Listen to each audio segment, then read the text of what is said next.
Con 24 años, Vinicius Junior vuelve a sacudir a España, pero esta vez no es por un gol imposible, ni por un regate humillante. Lo que ha comenzado a generar ruido ocurre lejos de los focos, en silencio, casi en la sombra, tensiones internas, miradas incómodas, nombres que normalmente nadie se atreve a pronunciar.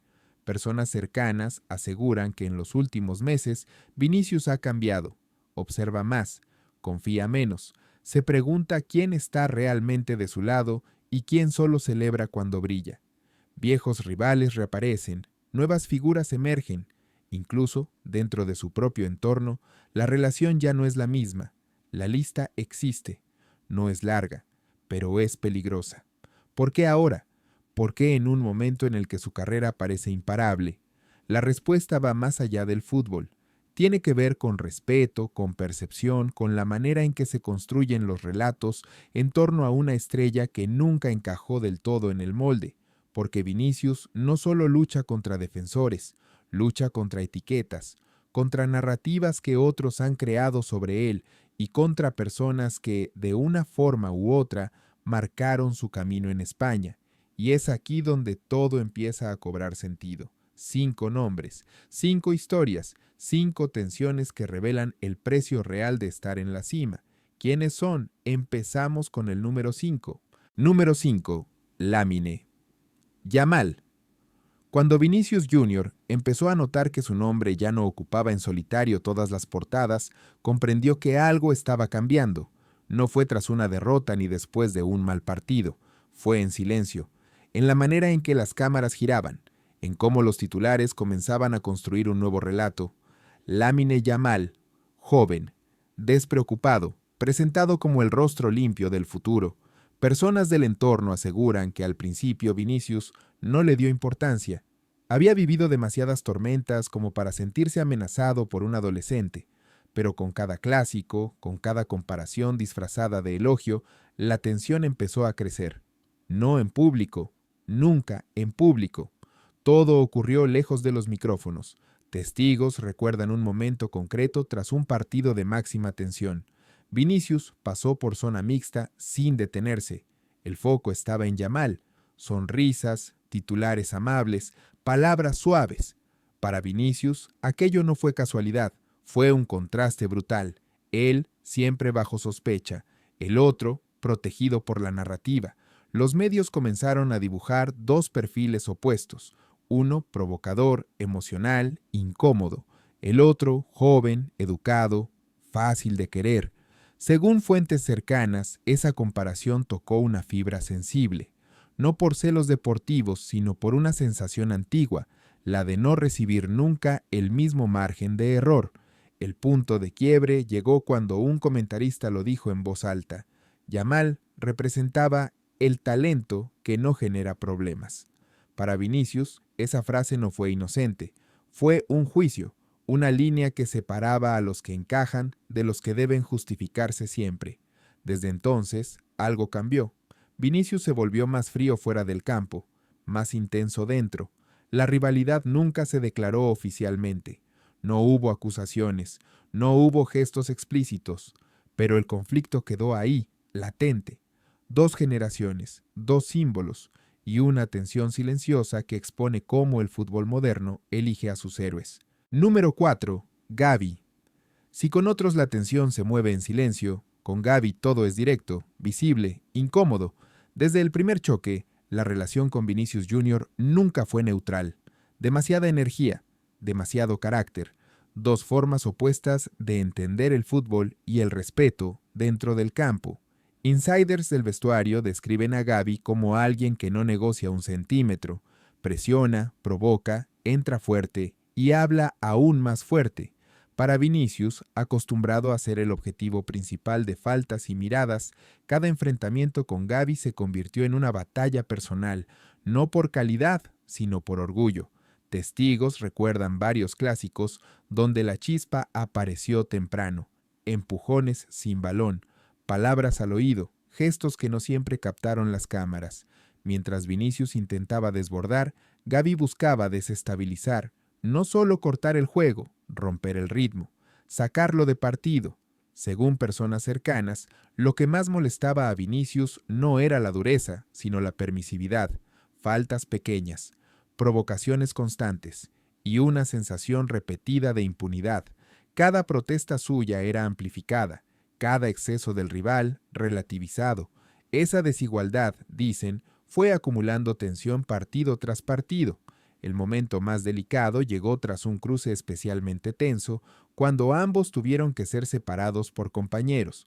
Gavi, desafiante, Vinicius, visiblemente alterado, ninguno dio un paso atrás. Para el público fue intensidad competitiva. Para Vinicius fue otra señal de que en ciertos duelos él siempre juega con reglas distintas. Desde entonces la relación quedó marcada.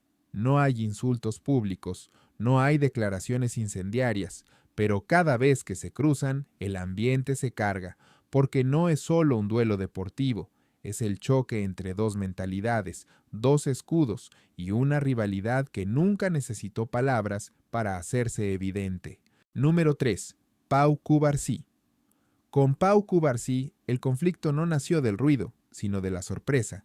Para Vinicius Jr., acostumbrado a medirse con defensas veteranos, el verdadero impacto fue darse cuenta de que un central tan joven podía leerle el juego con tanta frialdad, sin gestos, sin provocaciones, solo anticipación. Personas del entorno aseguran que Vinicius no esperaba ese nivel de madurez. Cubarsí no entraba a destiempo, no mordía el anzuelo, esperaba, cerraba líneas, forzaba decisiones incómodas. En cada duelo, la sensación era la misma. El espacio habitual desaparecía. Testigos recuerdan un clásico en el que Vinicius intentó acelerar el partido desde el primer minuto. Cambios de ritmo, amagos, desbordes repetidos. Cubarsí respondió con calma quirúrgica.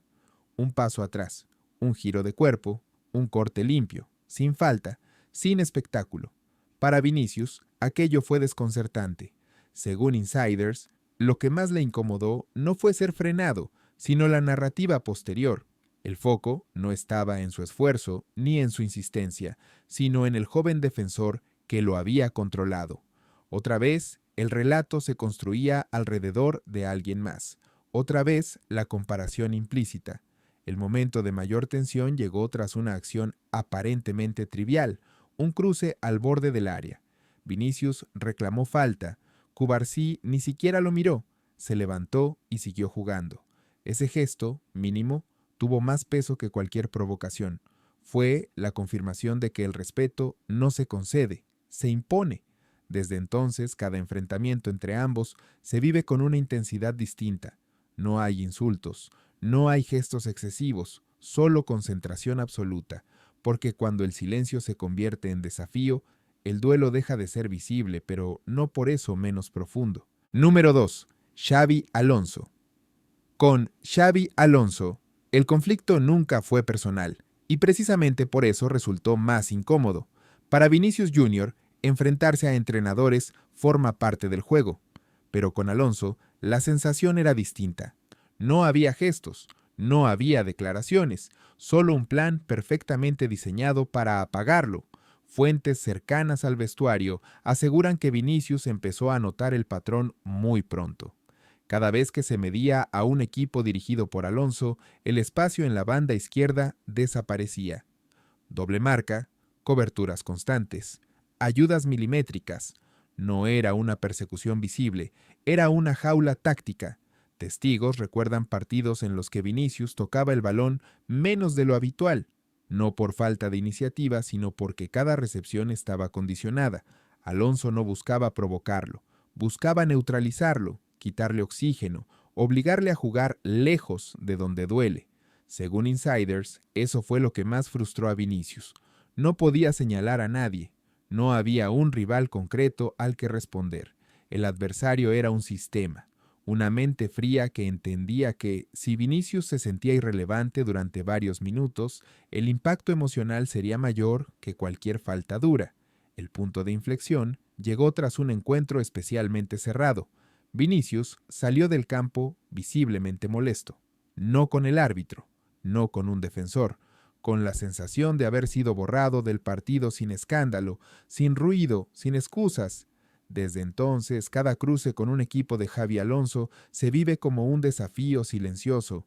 No hay palabras cruzadas, no hay tensión explícita, pero ambos saben que se enfrentan algo más que a un rival. Se enfrentan a dos formas opuestas de entender el control, una desde la emoción, la otra desde la precisión.